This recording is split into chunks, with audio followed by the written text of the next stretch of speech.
মুঠোফোন পাঠশালার সলভ ক্লাসে আজকে তোমাদের সবাইকে স্বাগতম। আজকে আমরা যেটা নিয়ে আলোচনা করব সেটা হচ্ছে ম্যাথ প্রথম পরীক্ষার সলিউশন। তো দেখো আমরা সেই প্রশ্নগুলো আমরা এখানে লিখে নিয়েছি। আমাদের প্রথম যে অঙ্কটি ছিল সেটি হচ্ছে একটি ব্যতিক্রমী ম্যাট্রিক্স হলে এর মান কত। তো আমরা সবাই জানি যদি কোনো ম্যাট্রিক্স ব্যতিক্রমী হয় তাহলে সেই ক্ষেত্রে নির্ণায়কের মান 0 হবে। সো এই অঙ্কটির ক্ষেত্রে তুমি দেখো ফার্স্টে তোমার কী হবে, যদি এই ম্যাট্রিক্সটি ব্যতিক্রমী হয় তাহলে a+4 ইন্টু a-2 মাইনাস 8 দুগুণে 16 ইজিক্যাল টু 0, মানে এই নির্ণায়কের মান যদি 0 হয় তখন আমরা বলতে পারবো ম্যাট্রিক্সটি ব্যতিক্রমী ম্যাট্রিক্স। তাহলে এখান থেকে আমরা কি পাচ্ছি, a square minus 2a plus 4a minus 8 minus 16 equal to 0। তো তুমি এখান থেকে লিখতে পারবা যে a square minus plus 2a minus 24 equal to 0। তো এটাকে যদি তুমি মিডল টার্ম করো তাহলে তুমি পাবা a ইজিক্যাল টু মাইনাস 6 এবং 4। সো এখান থেকে তুমি এইভাবে শর্টকাটেই নির্ণায়কের মান বের করে নিতে পারবে। যদি কোনো ব্যতিক্রমী ম্যাট্রিক্সের অঙ্ক দেওয়া থাকে তুমি তাহলে লিখবা নির্ণায়কের মান 0, সেখান থেকে তুমি মিডল টার্ম করে তুমি তোমার এর মান বের করে নেবে। আচ্ছা, পরে যে ম্যাট্রিক্সটি দিচ্ছে দেখো, সেই ম্যাট্রিক্সটি হচ্ছে এ বির গুণফল বের করতে হবে। সো আমরা জানি ম্যাট্রিক্সের গুণফল বের করার জন্য কি করতে হবে, A B is equal two 2 0 0 minus 3 R B is equal two 3 5 0 1। এখন কথা হচ্ছে ম্যাট্রিক্সের গুণ আমরা সবাই জানি যে ম্যাট্রিক্সের তার সারির সাথে কলাম গুণ হবে। তাহলে এই ক্ষেত্রে কি হবে, এই ক্ষেত্রে হবে 3 দুগুণে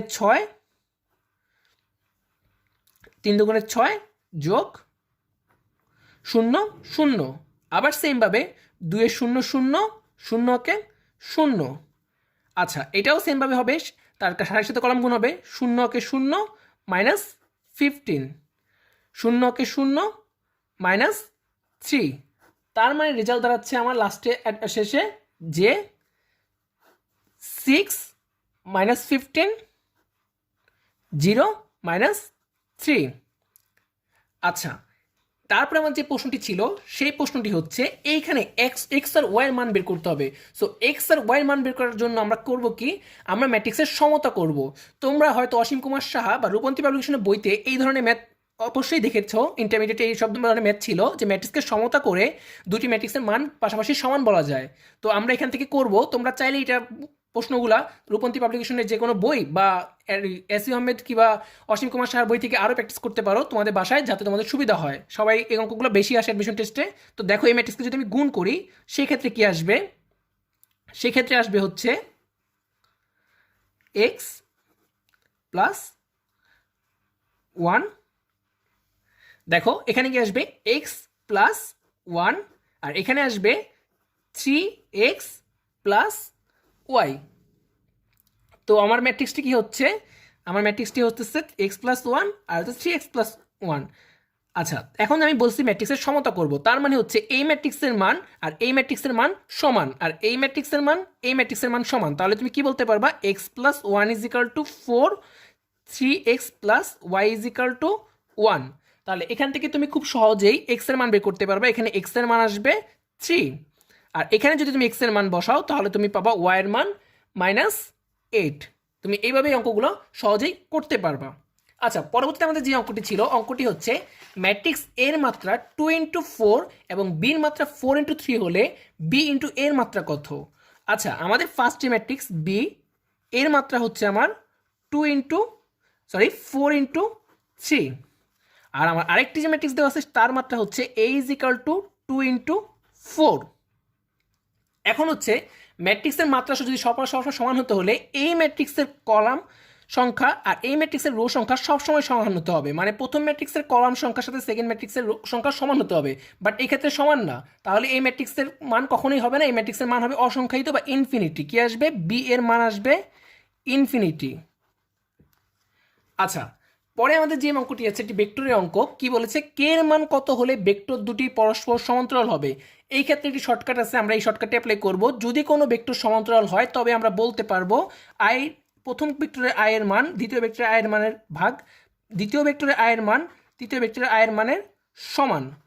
কিংবা যদি আরেকটা ভেক্টর থাকে সেই ক্ষেত্রে তুমি বলতে পারবা যে ওই আয়ের মান এটা আয়ের মানের ভাগের ফলের সমান, তাহলে সেখান থেকে তুমি কি লিখতে পারবা? সুতরাং কে ইজ ইকাল টু 10/3। এই শর্টকাটটা তোমাদের ইন্টারমিডিয়েট অ্যাডমিশন টেস্টে খুব অ্যাপ্লিকেবল লাগে।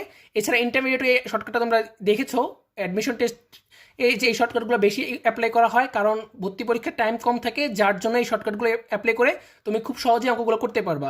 অনেক সময় লম্ব আসে, লম্বর ক্ষেত্রে তোমরা করবা কি ডট গুণ শূন্য হলে তখন ইজিলি এম এর মান বের করা যায়, সেক্ষেত্রে ডট গুণ করতে হয়। আর যদি সমান্তরাল থাকে তাহলে তোমরা লিখবা তাদের ভাগফল সমান শূন্য, ভাগফল সমান, তার জন্য পরে তুমি আড়াআড়ি গুণ করে ইজিলি কে এর মান বের করতে পারবা, বা এ থাকলে এর মান বের করতে পারবা।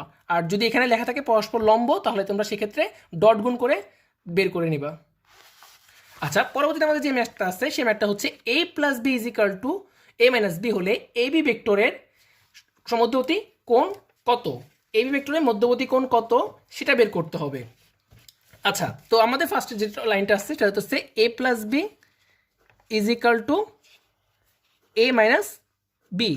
সো আমরা এটাকে করবো কি বোথ সাইডে a দ্বারা গুণ করব। যদি আমরা a দ্বারা গুণ করি তাহলে কি হবে a dot a plus a dot b is equal to a dot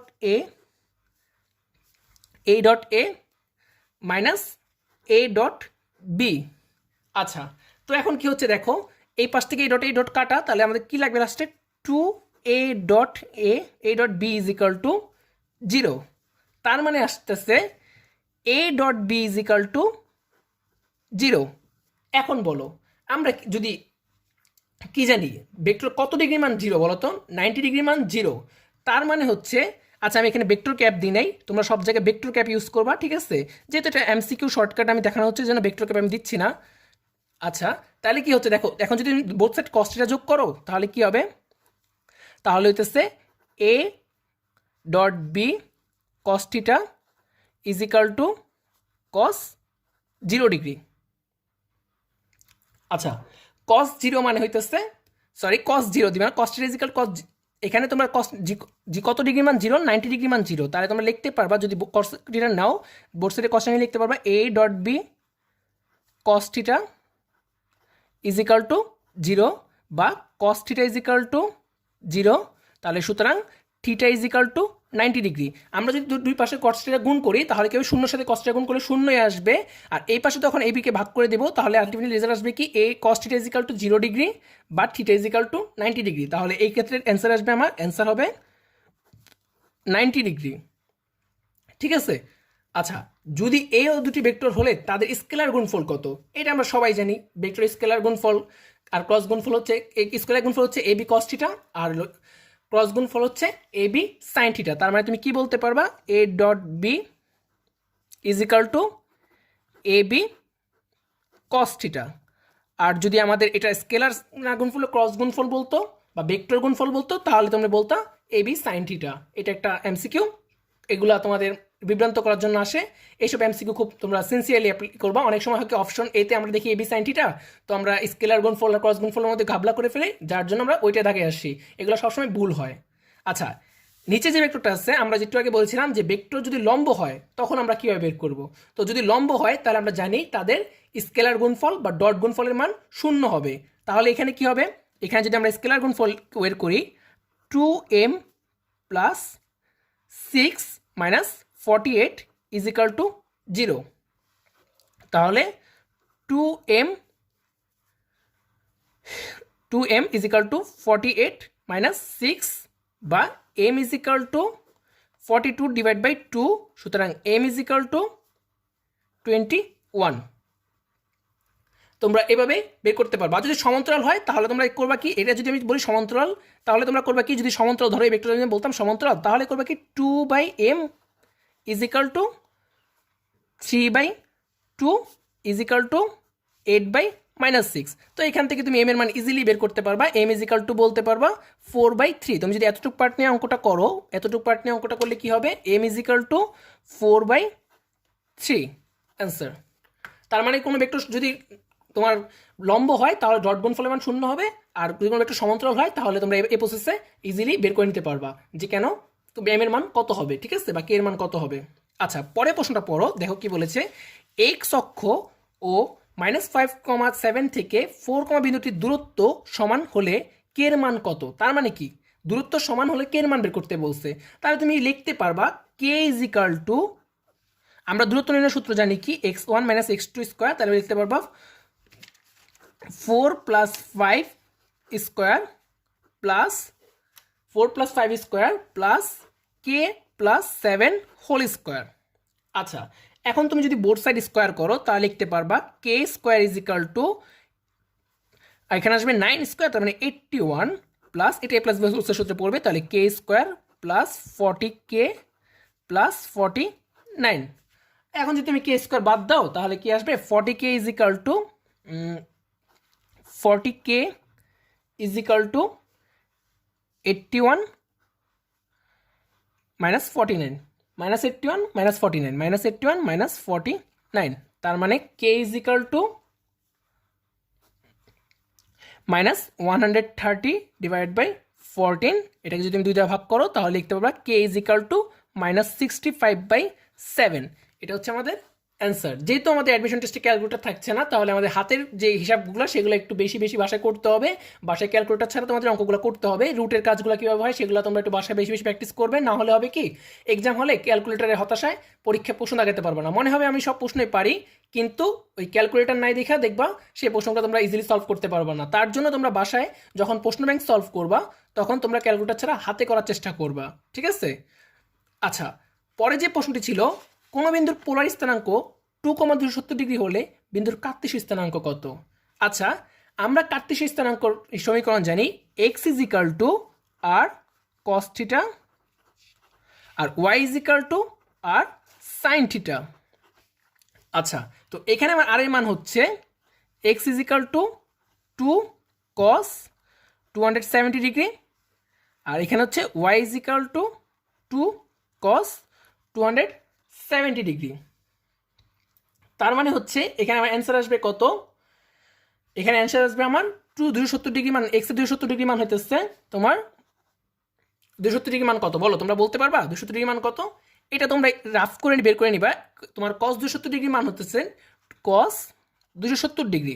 তার মানে হচ্ছে কিভাবে বের করবে তোমরা দেখো, এটা দেখো আমি এটা হিসাব করে দেখাচ্ছি তোমাদের।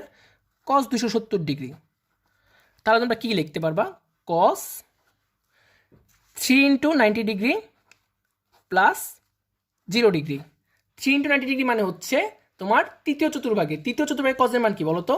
তৃতীয় চতুর্ভাগে কজের মান হচ্ছে মাইনাস, কিন্তু অ্যান্সার আসছে কত? অ্যান্সার আসছে cos 0 ডিগ্রি, cos 0 ডিগ্রি। আচ্ছা, এখন cos 0 ডিগ্রি মান কত? cos 0 ডিগ্রি মান হচ্ছে, না আমাদের তৃতীয় চতুর্ভাগে পড়ছে, তৃতীয় চতুর্ভাগে আসছে, তাহলে cos এখানে 0 আসবে। অ্যান্সার কত আসবে? cos এর মান, cos 270 মান আসবে 0। তাহলে আলটিমেটলি আমার রেজাল্ট কত আসছে, x ইজ ইকাল টু 2 × 0 = 0। আর পরেরটা ক্ষেত্রে সেম, এটার অ্যান্সার আসবে তাহলে কত? এটা অ্যান্সার আসতেছে তোমার, অ্যান্সার আসবে cos 270 ডিগ্রি তেল বলতেছে, তাহলে অ্যান্সার আসবে y ইজ ইকাল টু -2। এটা যদি তোমরা ভাষা হিসাব করো দেখবা x এর মান আসবে 0 আর y এর মান আসবে -2।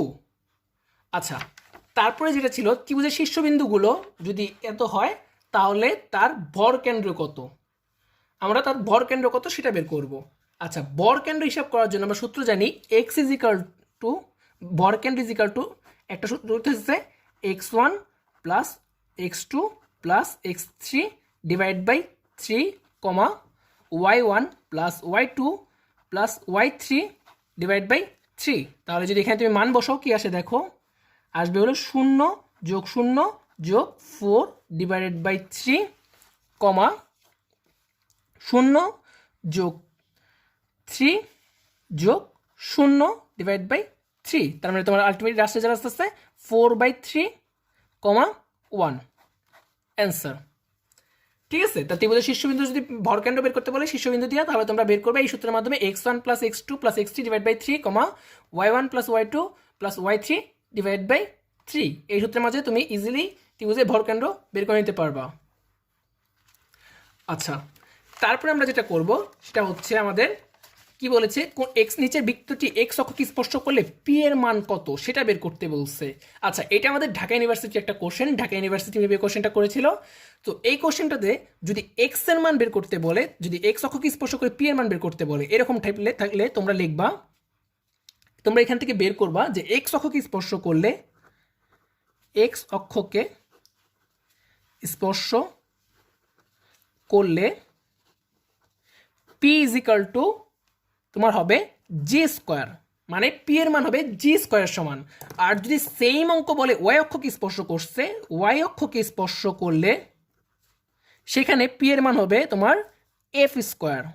সো একই অঙ্ক তোমার দুইভাবে আসতে পারে। তোমাকে এখন বলতেছি এক্স অক্ষকে স্পর্শ করে, যদি তোমার পরীক্ষা এটা চেঞ্জ হয়ে আসে যে ওয়াই অক্ষকে স্পর্শ করে, তখন তুমি করবা কি এফ স্কোয়ার করবা। জি স্কোয়ার মানে হচ্ছে এটাকে আমি যদি আমি বৃত্তের সাধারণ সমীকরণের সাথে তুলনা করি, বৃত্তের সাধারণ সমীকরণ কি জানি, x square plus y square plus two g x plus two f y plus c is equal to zero, এটা বৃত্তের সাধারণ সমীকরণ। সেখান থেকে আমি কিসের মান বের করব, পি এর মান বের করব। তার মানে হচ্ছে আমি এখানে বলতে পারবো জি এর মান হচ্ছে আমার, জি এর মান কত, জি এর মান -2, আর এফ এর মান কত আমার এখানে বলো তো, এফ এর মান হচ্ছে আমার -4। তাহলে এখান থেকে তুমি বলতে পারবা -2 স্কোয়ার মানে হইতেছে 4। তাহলে সি এর এখানে পি এর মান কত হবে, পি এর মান হবে 4। কিন্তু তুমি তোমার এই অঙ্কটা যদি তোমার ওয়াই অক্ষকে স্পর্শ করে আসতো, তখন তোমার পি এর মান কত আসতো, পি এর মান আসতো 4 স্কোয়ার মানে 16। তো অঙ্কটা তুমি যে দুইভাবে আসতে পারে, তুমি যেভাবে আসুক না কেন তোমাকে মাথায় রাখতে হবে যদি এক্স অক্ষকে স্পর্শ করে তাহলে পি এর মান বের করার জন্য কি করতে হবে, জি স্কোয়ার। আর যদি ওয়াই অক্ষকে স্পর্শ করে তখন পি এর মান বের করার জন্য তোমাকে মনে রাখতে হবে হবে y square, sorry f square. আচ্ছা, এখন যে অঙ্কটা আমরা করব সেটা হচ্ছে আমাদের বিন্যাস সমাবেশ। ইন্টারমিডিয়েটে সেটা অনেকেই করেছো, এটা একটা শুধু চ্যাপ্টার, ঠিক আছে। আবার অনেকে আমার কাছে মনে হয় একটা কঠিন চ্যাপ্টার, বাট বিন্যাস সমাবেশ অনেক মজার একটা চ্যাপ্টার। এখান থেকে আমরা কিভাবে মানে সংখ্যা জেনারেট করা যায় এটা ইজিলি বের করতে পারি, কারণ এটা সাজানো একটা ব্যবস্থা, কম্বিনেশন আরও মজার অঙ্ক। তো আমরা একটা দেখো এটা শিখি। দেখো বলেছে প্রতিবার প্রথম ও শেষে ইউ রেখে ক্যালকুলাস শব্দগুলো অক্ষরগুলোকে কতভাবে সাজানো যায়। এখন দেখো ক্যালকুলাস অক্ষরটার মধ্যে কয়টা অক্ষর আছে, 1 2 3 4 5 6 7 8। তাহলে মোট অক্ষর হচ্ছে আমার কয়টি, মোট অক্ষর হচ্ছে আমার মোট অক্ষর মোট অক্ষর হচ্ছে আমার 8টি। আচ্ছা, তার মধ্যে দেখো আমার এল আছে 2টি, এখানে একটা এল আছে, এখানে একটা এল আছে। আর সি কয়টা আছে, সি 2টা আছে, এখানে একটা, এখানে এক 2টা। তাহলে তুমি লিখতে পারবা। আর দেখো ইউ আছে 2টা, ইউ এখানে একটা 2টা। তাহলে লিখবা কয়টা, সি আছে, সি ইজ ইকাল টু 2টি। এল কয়টি, এল ইজ ইকাল টু 2টি। আর ইউ হচ্ছে 2টি। আচ্ছা, এখন একটা জিনিস তোমরা চিন্তা করো, আমাকে বলেছে কি প্রথম ও শেষে ইউ রাখতে হবে। তাহলে যদি প্রথম আর শেষে ইউ রাখি, এই সংখ্যা যদি প্রথম আর সংখ্যাটি মানে সাজানোর ব্যবস্থা যদি আমি শব্দটি সাজানোর জন্য প্রথম আর শেষে ইউ রাখি, তাহলে মোট সংখ্যা থাকতেছে কয়টি, আর মোট সংখ্যা থাকতেছে 2টা, তো বাদই যাচ্ছে, ইউ 2টা বাদ, তাহলে থাকবে আর 6টা। তো মানে এই 6টাকে আমার সাজাইতে হবে। 2টা তো কনস্ট্যান্ট, এটা চেঞ্জ হবে না। 2টাকে ধরো আমি প্রথমে আর শেষে দিব, এখানে একটা দিব আর এখানে একটা দিব, এখানে একটা ইউ হবে, এখানে একটা ইউ হবে। তাহলে মাঝখানে কয়টা সংখ্যা বসবে, মাঝখানে বসবে 6টি সংখ্যা। তো এই 6টি সংখ্যাকে আমার এলোমেলোভাবে সাজাতে হবে।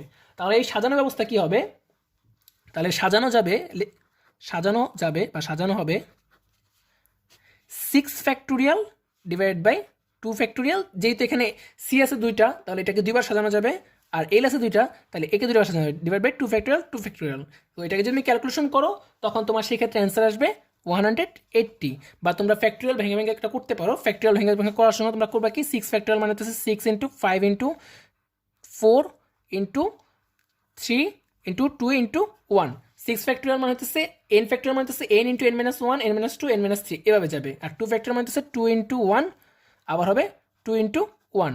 সো এইভাবে যদি তুমি কাটাকাটি করো 2 দুগুণে 4 হিসাব করলে তুমি দেখবা 180 পাবা, ঠিক আছে।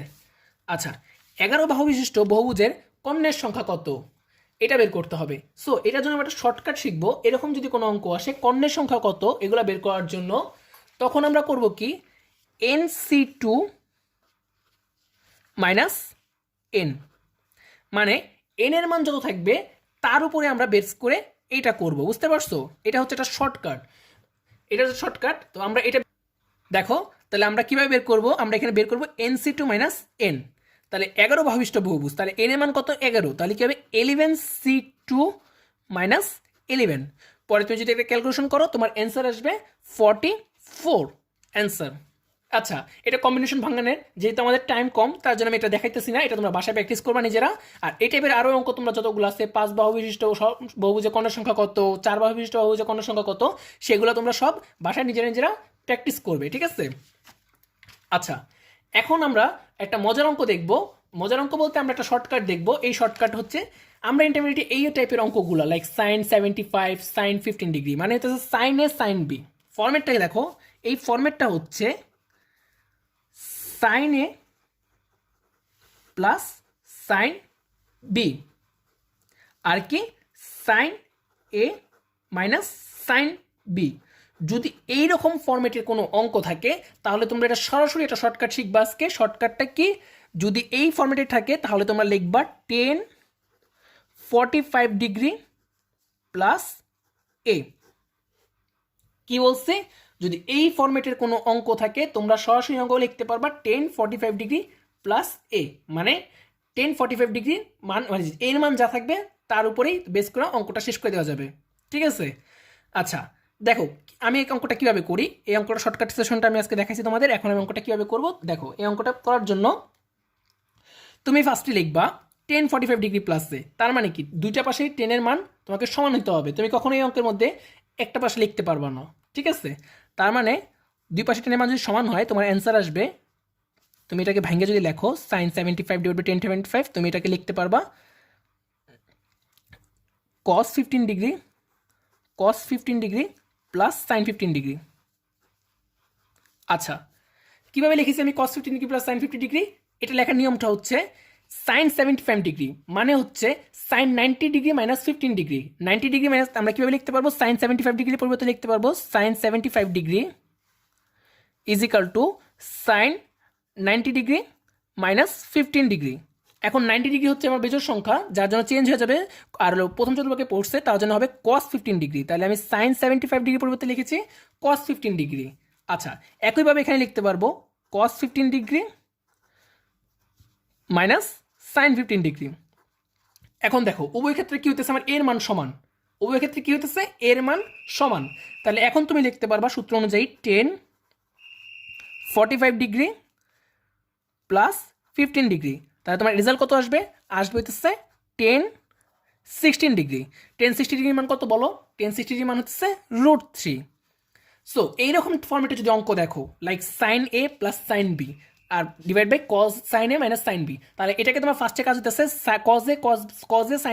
Cause a minus sine a, এই ফর্মেটে আনা। এই ফর্মেটে আনার পর কী করতে হবে, 10 45 ডিগ্রি প্লাস এ, তার মানে দুইটা মান সমান করতে হবে, দেন 10 নিতে হবে। এখন তুমি আমাকে বলতে পারতা যে ভাইয়া আমি তো এটা করতে পারতাম যে 10 15 ডিগ্রি সাইন 15 ডিগ্রি চেঞ্জ করে আমি তো কজে নিতে পারতাম আর এটাকে সাইনে রাখতে পারতাম। হ্যাঁ করতে পারতা, সেক্ষেত্রে কী হতো তোমার 10 45 ডিগ্রি প্লাস 75 ডিগ্রি, তো তোমার মানটা হয়তো অজানা একটা মান এসে পড়তো যেখানে তুমি ক্যালকুলেশন হাতে ইজিলি করতে পারবা না। বাট আমি 10 60 মান মুখস্থ জানি, বা আমি ছোটোকাল থেকে এটা দেখে আসতেছি শিখতেছি, যার জন্য আমি করছি কি আমি একটা জানা মান যেটা সেটাকে নিয়ে আমি ক্যালকুলেশন করছি, ঠিক আছে? একই অঙ্ক যদি মাইনাস থাকে, যদি এখানে প্রথম উপরেরটা মাইনাস থাকে আর নিচেরটা প্লাস থাকে, তখন তোমরা করবে কি 10 45 ডিগ্রি মাইনাস 15 ডিগ্রি, ঠিক আছে? এটা একটা শর্টকাট, এটা তোমরা ইজিলি মনে রাখতে পারবা পরীক্ষাতে। আচ্ছা, তারপর যেটা অঙ্কটা হচ্ছে আমার sine a plus cos a is equal to sine b plus cos b. তোমরা সবসময় রাখবা সমকোণী ত্রিভুজের ফর্মেট, এটা কি বলা হয়, সমকোণী ত্রিভুজের ফর্মেট। আমি তোমাদের দুইটা শর্টকাট লিখে দিচ্ছি আজকে। যদি থাকে sine a plus cos a is equal to sine b plus cos b, তাহলে সেই সবসময় এর মান আসবে এ প্লাস বির মান আসবে তোমার 90 ডিগ্রি। কত আসবে, 90 ডিগ্রি মানে π/2। অথবা যদি এই রকম থাকে cos a plus cos c is equal to sine b, হলে এ প্লাস বির মান কত, তখন তোমার এ প্লাস বির মান আসবে হইতেছে, তখন তোমার এ প্লাস বির মান হইতেছে 90 ডিগ্রি। এটা তোমার সব সময় রাখবা যদি এই রকম ফরম্যাট থাকে like sine a plus cos a is equal to sine a plus cos b π/2, অথবা যদি এই ফরম্যাটে থাকে sine a plus sine b is equal to cos a plus cos b, তখনও তোমার ফরম্যাটে এ প্লাস বি মান আসবে 90 ডিগ্রি বা π/2। টু। সো এই তিনটা ল তোমাদের বেদ বাক্যের মতো মুখস্থ করবা যে sine a plus cos a is equal to sine b plus cos হলে এ প্লাস বির মান হবে 90 degree, cos a plus cos c is equal to sine b হলে তখন সেক্ষেত্রে এ প্লাস বি 90 ডিগ্রি আসবে। তার মানে এগুলোকে বলা হয় সমকোণী ত্রিভুজের ফরম্যাট। কি বলা হয়? সমকোণী ত্রিভুজের ফরম্যাট। সমকোণী ত্রিভুজের ফরম্যাট, সমকোণী ত্রিভুজ। অনেক সময় পরীক্ষাতে আসে নিচে কোনটি সমকোণী ত্রিভুজের ক্ষেত্রে প্রযোজ্য, তখন তোমরা যে কোনো একটা দেখলেই এই কোয়েশনের একটা ইকুয়েশন তোমরা দাগাই দিয়ে আসবা, ঠিক আছে? আচ্ছা, নিচের যেটা করতেছি, একটি ত্রিভুজের বাহুগুলোর পরিমাপ যথাক্রমে 3, 5, 7 হলে ত্রিভুজটি কোন ধরনের? একটি ত্রিভুজের বাহু যদি 3, 5, 7 হয় ত্রিভুজটি কোন ধরনের? আচ্ছা, আমি তোমাদের একটা মজার ট্রিক্স শিখিয়ে দিই আজকে। যদি ধরো ত্রিভুজের বাহু ধরো L/B/C, যদি বাহুর মান 3:4:5 হয়, অথবা ধরো 5:12:13 হয়, অথবা ধরো 6:8:10 হয়, অথবা 1:√3:2 হয়, তাহলে সব সময় রাখবা এগুলো হচ্ছে সমকোণী ত্রিভুজের। কি হবে? সমকোণী ত্রিভুজের। আচ্ছা, দেখো আমাদের যে অপশন দেওয়া আছে, কি কি দেওয়া আছে? 3, 5, 7 এগুলোকে একটার সাথে মিলে 3:4:5, 5:2:13 না, মিলে না। তাহলে সেই ক্ষেত্রে ত্রিভুজটা কোন ধরনের হবে? সেই ক্ষেত্রে ত্রিভুজটা হবে স্থূলকোণী ত্রিভুজ। সবসময় পরীক্ষার সময় দুইটা জিনিস আসে, একটা হলো সমকোণী ত্রিভুজ আর একটা হচ্ছে স্থূলকোণী ত্রিভুজ। যদি এই চারটা ফর্মেটের সাথে না মিলে তাহলে সবসময় রাখবা এটা হচ্ছে তোমার স্থূলকোণী ত্রিভুজ। এর মান কত যদি বের করতে বলে তাহলে তোমরা এই সূত্রের মাধ্যমে বের করবা। cos A = ত্রিভুজে যদি বলে মান কত তখন বের করবা cos A = a square plus b square minus c square divide by 2ab। এই সূত্রের মাধ্যমে তুমি থিটার মান বের করতে পারবা, ঠিক আছে? আর আদারওয়াইজ তুমি শর্টকাট সেশনে কি করবা? এই চারটা মানের সাথে মিলাবা, যদি দেখো না এই চারটা মানের সাথে মিলতেছে না, তুমি দাগিয়ে দিবা চোখ বুঝে স্থূলকোণী ত্রিভুজ হবে, কারণ এই চারটা হচ্ছে সমকোণী ত্রিভুজের, আর এই ছাড়া যা থাকবে সবই হচ্ছে স্থূলকোণী ত্রিভুজের, ঠিক আছে? আচ্ছা, আমি আমার সলভ ক্লাসের শর্ট সেশনের জন্য আমি তোমার সব কিছু দেখাতে পারতেছি না, বাট আমি যেগুলো চেষ্টা করছি, যেগুলো একটু তোমার ট্রিক্সের অঙ্ক বা যেগুলো শর্টকাট আছে সেগুলো করার চেষ্টা করছি, বাকিগুলো একই নিয়মের, সেগুলো করার চেষ্টা করবা তোমরা বাসায়। আচ্ছা দেখো, আরেকটা অঙ্ক আছে, বিকাল 5টায় ঘড়ির কাঁটার ঘন্টার সাথে মিনিটের কাঁটার মধ্যে পরিমাপ কত? ঘড়ির কাঁটা আর মিনিটের কাঁটার পরিমাপ বের করতে বলছে, মানে তার কোণের পরিমাপ বের করতে বলছে। আচ্ছা, এইটার একটা চরম শর্টকাট হচ্ছে θ = 11/2m মাইনাস 30h। আচ্ছা আচ্ছা দেখো, θ = 11/2m মাইনাস 30h, এটা হচ্ছে আমার শর্টকাট। এখানে এম দ্বারা বোঝাচ্ছে কি আর এস দ্বারা বোঝাচ্ছে কি? এম দ্বারা বোঝাচ্ছে হচ্ছে মিনিট আর এস দ্বারা বোঝাচ্ছে আমার আওয়ার, ঠিক আছে? তাহলে তুমি কি করবা? এখানে দেখো তোমার বলছে বিকাল 5টায়, তার মানে তোমার মিনিট 0। বিকাল 5টা মানে হচ্ছে 5 × 0, তাহলে মিনিট হচ্ছে 0, তাহলে θ = 11/2 × 0 মাইনাস 30, আর আমার হাওয়ার হচ্ছে 5, তাহলে কি দেবে? 5। তাহলে দেখো কি আসছে, এটা তো প্রথমটা 0 আসবে, তাহলে θ = আসবে মাইনাস 150। আচ্ছা, 150 মানে হচ্ছে মডুলাসের ভিতরে যেহেতু এটা প্লাস হয়ে বেরোবে, তাহলে θ = 150। মডুলাস থাকলে কখনোই ঋণাত্মক চিহ্ন বসে না। আচ্ছা, তাহলে থিটা মান কত? 150 ডিগ্রি। আমাদের যে পরে অঙ্কটা আসছে, কজের মান যদি 12/13 হয় সেক্ষেত্রে টেনের মান কত? আচ্ছা, তাহলে এখানে কজের মান 12/13, আমরা জানি কজ সমান হচ্ছে ভূমি বাই অতিভুজ, তার মানে ভূমির মান হচ্ছে 12 আর অতিভুজের মান হচ্ছে আমার 13। তো যে এটাকে করো, আসবে কত? 30² minus 12² is equal two √25 is equal two 5, ঠিক আছে? আচ্ছা, তাহলে আমার লম্বের মান কত? লম্ব মান হচ্ছে 5, আর আমরা জানি tan θ = লম্ব বাই ভূমি। tan θ = কি? tan A = লম্ব বাই ভূমি। তাহলে আমার এই ত্রিভুজের লম্ব হচ্ছে আমার 5 আর ভূমি হচ্ছে আমার 12, তাহলে আমার অ্যান্সার হচ্ছে tan A = 5/12। আমাদের এই ম্যাথ সলভ ক্লাস শেষে তোমরা আরও অনেকগুলো ম্যাথ দেখবা, একই নিয়মের অঙ্ক প্রশ্ন করা হয়েছে, তো আমরা সেগুলো নিই নাই, সেগুলো আমরা করাই নাই, আমরা যেগুলো নর্মালি দরকারি ছিল, মানে যেগুলো একটা একটা করে করাইছি, বাকিগুলো তোমাদের জন্য বাড়ির কাজ রেখে দিছি। তো তোমরা এই অঙ্কগুলো বাসায় করবা, যদি কোনো রকম সমস্যা থাকে আমাদের কমেন্ট সেকশনে জানাবা, অথবা আমাদের ফেসবুক পেজে ছবি দেবা, আমরা সেটা সলভ করে তোমাদের দেওয়ার চেষ্টা করব। এছাড়া আমাদের পরবর্তী যে পরীক্ষাগুলো আছে সেগুলোতে অংশগ্রহণ করবা, আমাদের কোর্স যেগুলো আছে সেগুলোতে অংশগ্রহণ করবা। আমরা চাই তোমরা ভর্তি পরীক্ষায় নিজেদের যতটা পারো এগিয়ে রাখো, যতটা পারো শর্টকাট সেশন শিখো, যেহেতু ভর্তি পরীক্ষা সবার জীবনে একটা বড় লক্ষ্য। ঠিক আছে, আজকে আমাদের এই পর্যন্তই। নেক্সট ক্লাসে আমরা পরবর্তী আরও ম্যাথের শর্টকাট নিয়ে আলোচনা করব। তো তখন সুস্থ থাকো, ভালো থাকো, ধন্যবাদ।